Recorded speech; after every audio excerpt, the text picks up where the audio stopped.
Le paper trading.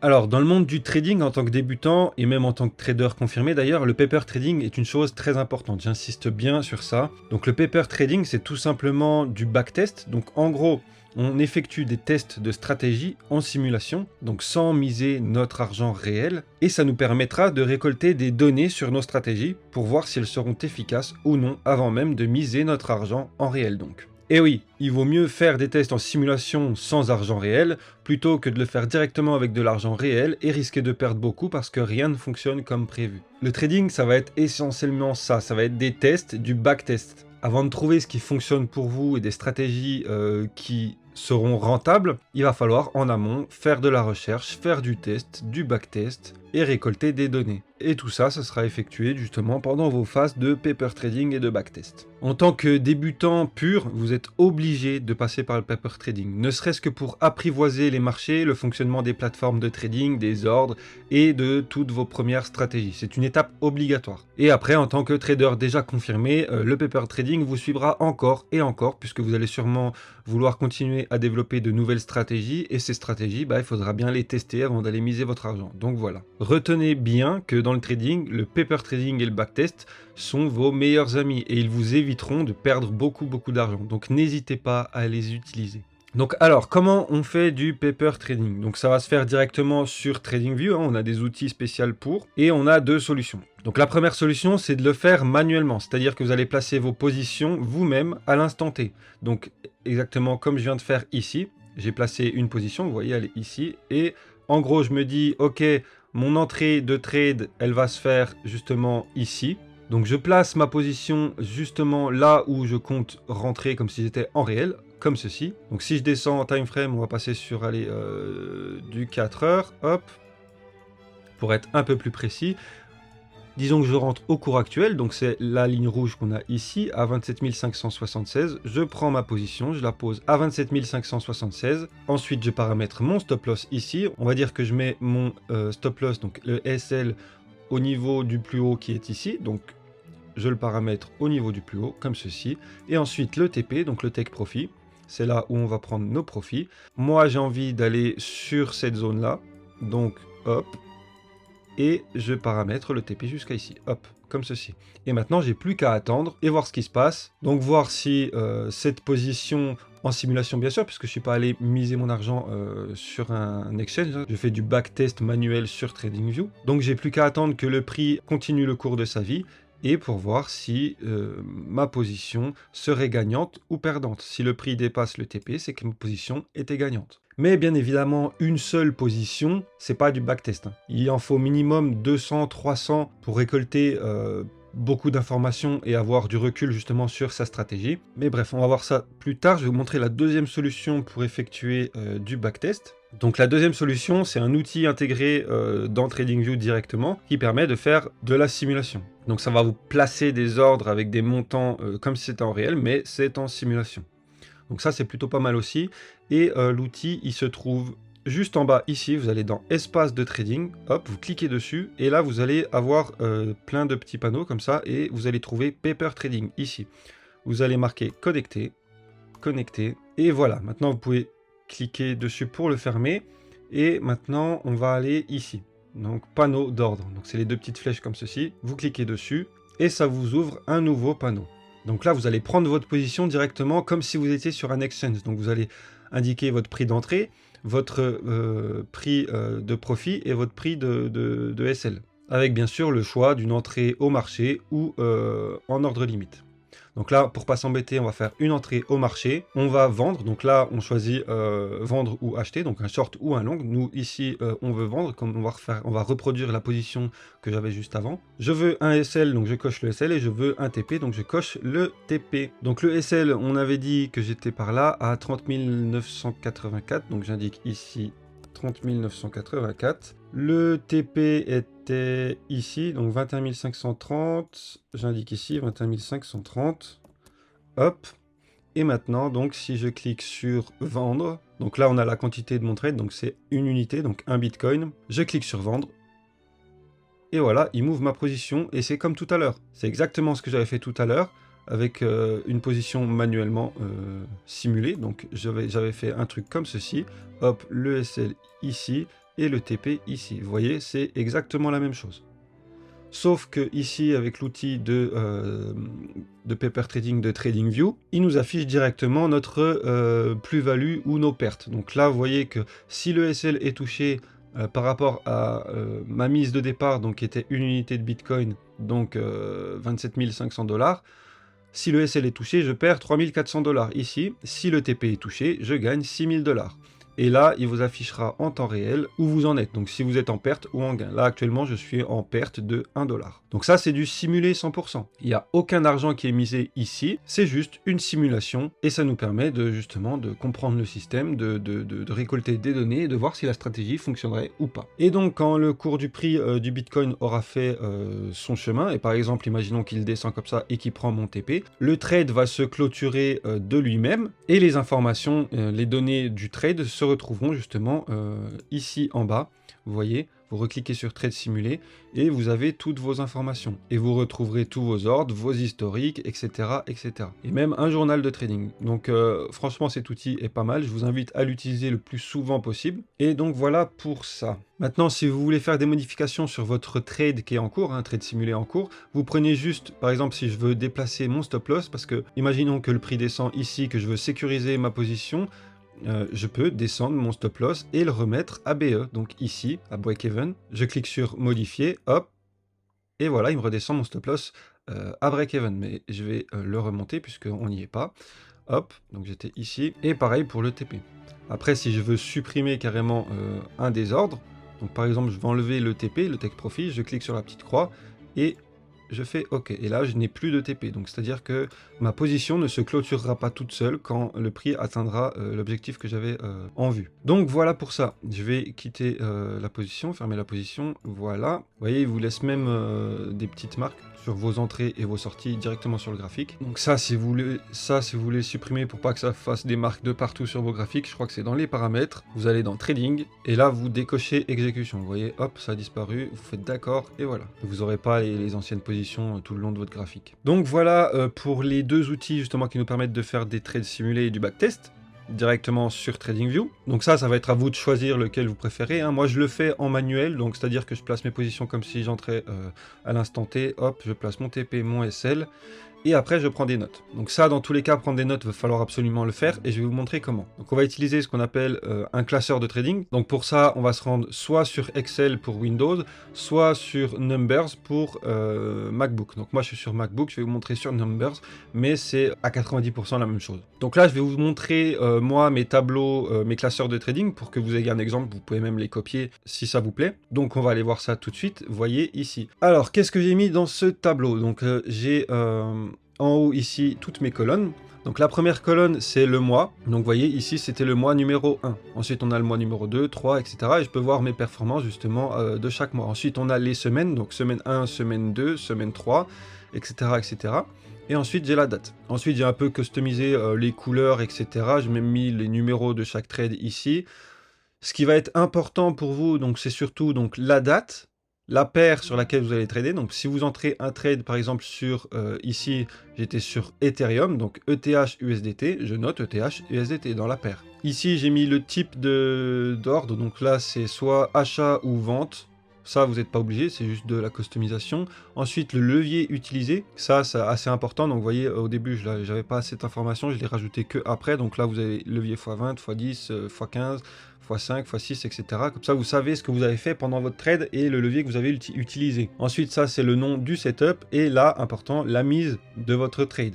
Donc ici, j'ai misé 200 $ sur ce trade sur ETH USDT. Et le résultat, c'est un trade gagnant. Donc une case verte avec écrit win. Et ensuite, j'ai le PNL. Donc c'est-à-dire l'argent que j'ai gagné pour ce trade. Donc j'ai gagné 38 $ en misant 200 $. Ensuite, j'ai le PNL en pourcentage. Donc là, j'ai pas récolté l'information parce que ça, je l'ai rajouté que après. Mais si on prend par exemple ici, j'ai misé 448 $ pour gagner 26 $, ce qui me fait un trade gagnant de 17%. Donc je passe de 448 $ à 474 $. Ça, c'est le capital final après avoir clôturé le trade. Et ensuite, important aussi, je trouve, c'est les profits de la semaine et les profits du mois. Et ensuite, les cash out. Donc, cash out, c'est les sorties d'argent. Donc, c'est ce que vous récupérez sur votre compte bancaire.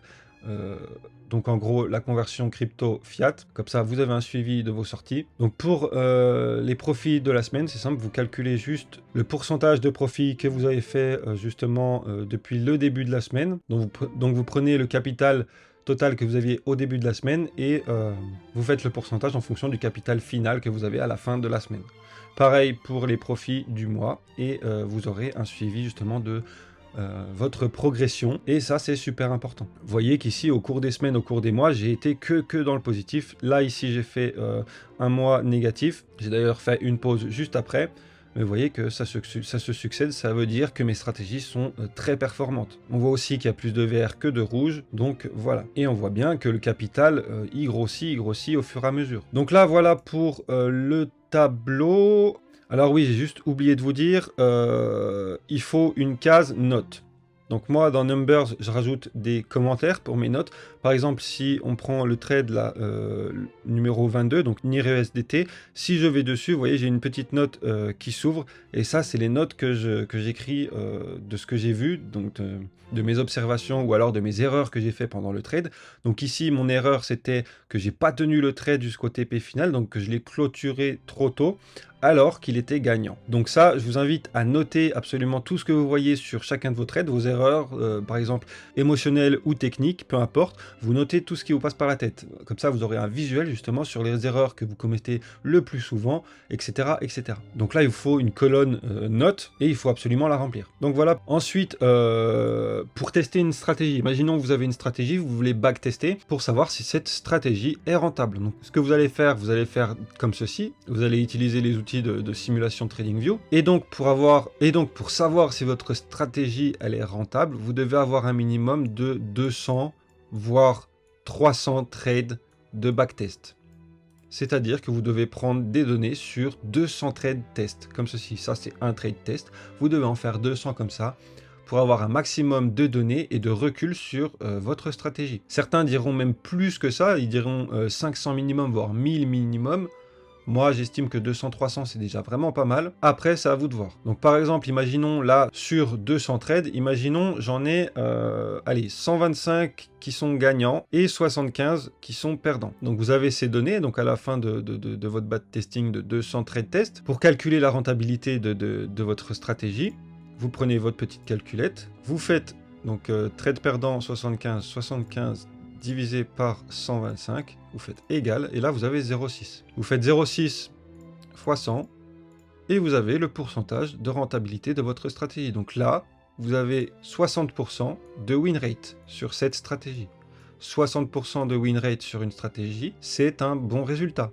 Donc vous êtes rentable sur le long terme, puisque vous avez plus de trades gagnants que de trades perdants. Et en fonction du ratio RR, etc., ça on le verra dans une prochaine leçon, puisque c'est des notions très importantes à aborder et à comprendre. Donc voilà, je le répète encore, si vous testez une stratégie, il vous faut un minimum d'échantillons de tests. Donc moi je conseille minimum 200 trade tests avant de passer sur du réel, donc miser son argent réel. Ça vous permet de prendre en main votre stratégie, de comprendre ses faiblesses, ses avantages, etc., etc. Donc super important. Ensuite, bien évidemment, pour aller plus vite, donc pour ne pas prendre ces trades comme ici en temps réel et justement attendre la fin des trades pour avoir vos données, vous pouvez faire quelque chose d'autre. Vous pouvez remonter dans le temps pour prendre des données passées. Je vais vous expliquer ça tout de suite, je supprime juste ça. Ok, donc pour avoir plus d'échantillons plus rapidement, on va donc remonter le temps. Donc on va regarder comment notre nouvelle stratégie qu'on teste,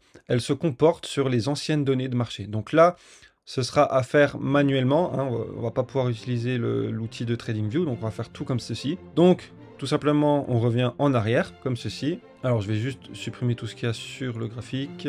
Hop, Voilà, donc imaginons ici notre stratégie, je vais faire simple, hein, ne recopiez pas cette stratégie, elle ne sera pas du tout rentable, c'est juste pour l'exemple. Imaginons en gros, à chaque fois que notre RSI il est en zone de survente ou de surachat, on entre soit en short, soit en long.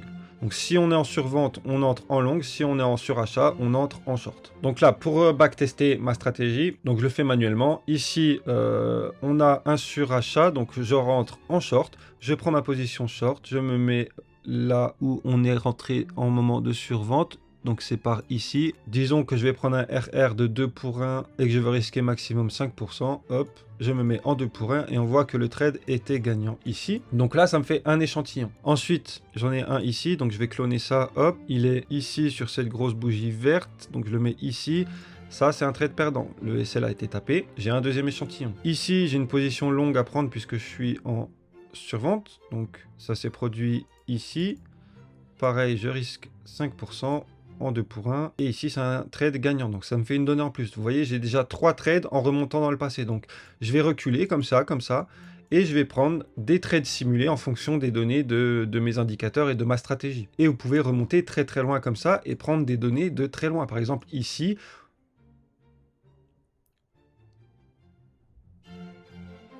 mon RSI étant sur achat au niveau de cette grosse bougie verte ici, donc pareil, j'ouvre une position short, hop, et là on voit que le trade est perdant. Donc ça me fait une donnée en plus pour mon backtesting. Et ça vous permet de ne pas attendre justement que sur l'instant T, attendre plusieurs jours, de voir que votre trade soit gagnant ou perdant. Parce que ça va prendre des mois et des mois sinon pour avoir assez de données pour voir si sa stratégie est rentable ou pas. Donc voilà, en fonction de votre stratégie, de vos indicateurs, etc., de vos conditions d'entrée de trade, eh bien, vous remontez dans le temps et vous faites du trade simulé comme ceci. Et vous prenez vos notes et vous notez tout sur votre classeur de trading. Et par contre, si vous faites ça, attention tout de même, ne vous biaisez pas l'esprit, c'est-à-dire que parfois vous allez faire l'impasse sur les faux signaux et vous allez prendre note uniquement des bons signaux. Donc c'est pas bon de faire ça puisque vos données sont faussées et vous devez prendre en compte même les faux signaux. Donc si vous remontez dans le temps, que vous voyez qu'avec vos conditions, vous avez trop de trades perdants, donc que votre stratégie ne fonctionne pas et n'est pas rentable, il est inutile de vous convaincre de l'inverse en prenant pas en compte uniquement les trades qui auraient bien fonctionné. Sinon, le jour J où vous passerez justement en réel, vous allez vous manger les doigts parce que vous vous êtes menti à vous-même par rapport à vos phases de backtest. Donc n'ayez pas peur de perdre, n'ayez pas peur de passer du temps à tester, à chercher quelque chose qui fonctionne, et même si vous passez des mois entiers à confectionner une stratégie et qu'au final elle fonctionne pas, acceptez-le. Et ne vous biaisez surtout pas, ne vous mentez pas à vous-même. Donc qu'est-ce que j'appelle se mentir à soi-même? Donc pour l'exemple de la stratégie que j'avais dit, donc par exemple ici, le RSI entre en surachat, donc je dois ouvrir une position short sur cette bougie, donc j'ouvre la position short, et on voit que le trade est perdant. Et bien se mentir à soi-même, c'est se dire oui bon ici c'était un peu vague, alors je vais pas prendre cette donnée en compte, hop je la supprime et je la mets pas dans le classeur. Non, ne faites pas ça, vous prenez en compte cette donnée et vous prenez en compte toutes les données, tous les faux signaux, etc. etc. Ne vous mentez pas à vous-même. Sinon vous allez perdre de l'argent lorsque vous passerez en réel. Donc voilà, le trading est un vrai travail psychologique de remise en question. Vous allez tomber un nombre incalculable de fois et il faudra toujours trouver le courage de se relever, de recommencer et de chercher à évoluer. Donc voilà, je pense qu'on a fait le tour sur le backtesting et le paper trading. Ah oui, juste pour finir, par exemple, si vous êtes, donc là je suis en daily, time frame daily, en daily on peut remonter très loin dans le temps, comme vous pouvez le voir, donc pas de souci pour ça. Mais si par exemple vous backtestez une stratégie en 5 minutes, en time frame 5 minutes, attendez, je vais supprimer tous mes dessins, hop, et bien vous allez voir que vous êtes limité par l'historique de données. Regardez, si je remonte dans le passé comme ceci en 5 minutes, hop, je vais même faire ça. Vous allez avoir ce message. On ne peut pas remonter plus loin parce que justement on est en version gratuite, donc TradingView nous limite. Donc que faire pour aller plus loin sans payer? Vous allez cliquer sur Replay ici, vous cliquez ici. Ok, donc on peut pas. Eh bien, vous allez devoir payer si vous voulez aller plus loin sur des petites time frames. Je sais que quand on est sur un plan payant, au bout d'un moment, on a une limite aussi, donc c'est-à-dire qu'on n'a pas ce message, mais on a les données sont noires, donc elles sont de cette couleur-là, on n'a plus de bougie. Et justement, pour aller plus loin, il suffit de cliquer sur Replay, de cliquer droit et ça nous affiche tout ce qu'il y a après. Donc voilà, désolé à ceux qui ne peuvent pas payer et qui sont sur un plan gratuit, vous aurez une limite d'historique si vous êtes en faible time frame. Donc voilà pour cette vidéo. Si vous avez des questions, n'hésitez pas à me les poser en commentaire ou dans le groupe Discord. Et je vous dis ciao!